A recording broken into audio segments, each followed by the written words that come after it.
గృహస్థు ధర్మం సన్యాసం. ఒక రాజు తన వద్దకు వచ్చే గృహస్థులను సన్యాసులను గృహస్థు ధర్మం గొప్పదా సన్యాసం గొప్పదా అని అడిగేవాడు. ఎవరినూ తేల్చి చెప్పలేకపోయారు. ఒకనాడు ఒక సన్యాసి రాగా అప్పటిట్లే ప్రశ్నించాను. ఆ సన్యాసి రెండూ గొప్పవే, ఆచరణ శూన్యులకు రెండూ చెడ్డవే అన్నాడు. రాజు వెంటనే సన్యాసిని రుజువు చేయగలవా అని అడిగాను. సన్యాసి నా వెంట రండి, రుజువు చేస్తాను అన్నాడు. రాజుని బ్రాహ్మణ వేషంలో సన్యాసి తన వెంటకు తీసుకుని వెళ్ళాడు.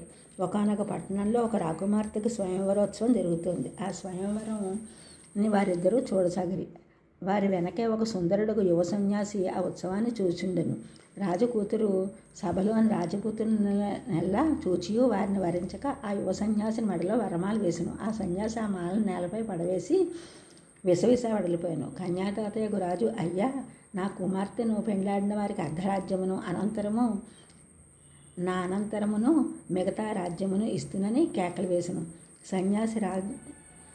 సన్యాసి రాజు మాటలు వినియు సుందరియగు రాకుమార్తెను పొందక వడివడిగా వడిలిపోయాను. అయినను రాజు కూతురు మగని వెంట పరుగెడుదొచ్చెను. ఈ చిత్రమును చూచిన ఆ రాజు సన్యాసి వారిని అనుసరించిరి.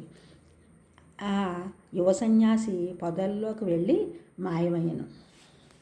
ఒంటరిగా వచ్చుచున్న రాకుమార్తెను రాజు పలకరించి రాత్రి ఎగుడిచే రాజు సన్యాసి ఆ రాకుమార్తె ఒక చెట్టు కింద విశ్రమించిరి. ఆ చెట్టుపైన ఒక పక్షి ఆలుబిడ్డలతో నివసించుచుండెను.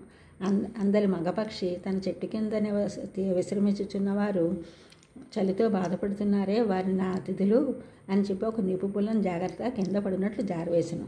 మరికొన్ని పుల్లలు తెచ్చి అందువేసి చలి కాగిరి. అప్పుడు ఆ పక్షి, వీరు నా అతిథులు, వీరికి ఆహారం పెట్టుటకు నా దగ్గర ఏమీ లేదే అని ఆ మంటలో పడి ఆ మాంసమైన తిందులను భావించి మంటలో పడను. తర్వాత ఆ ఆడపక్షి భర్త లేకుండా ఎట్లు అని ఆ మంటల్లో పడను. తర్వాత పిల్లలు తల్లిదండ్రులు లేక ఎట్లు అని వారు కూడా ఆ మంటల్లో పడిరి. అప్పుడు ఆ సన్యాసి, ఓ రాజా, ఆ యువ సన్యాసికి సుందరియకు భార్యను రాజ్యవైభవమును తనకు లభించినను త్రోసి పారవేసెను.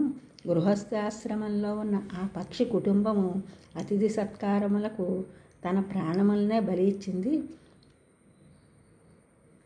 స్వధర్మము చక్కగా పాలించేవారు గృహస్థుడైనా సన్యాసి అయినా ముక్తికి అర్హుడే కదా అని రుజువు చేసి తన దారిని తాను వెళ్ళిపోయాను. ఈ ఛానల్ చూసిన వారిని కూడా సబ్స్క్రైబ్ చేయండి, షేర్ చేయండి, లైక్ చేయండి, కామెంట్ చేయండి. సబ్స్క్రైబ్ చేసిన వారిని కూడా కృతజ్ఞతలు.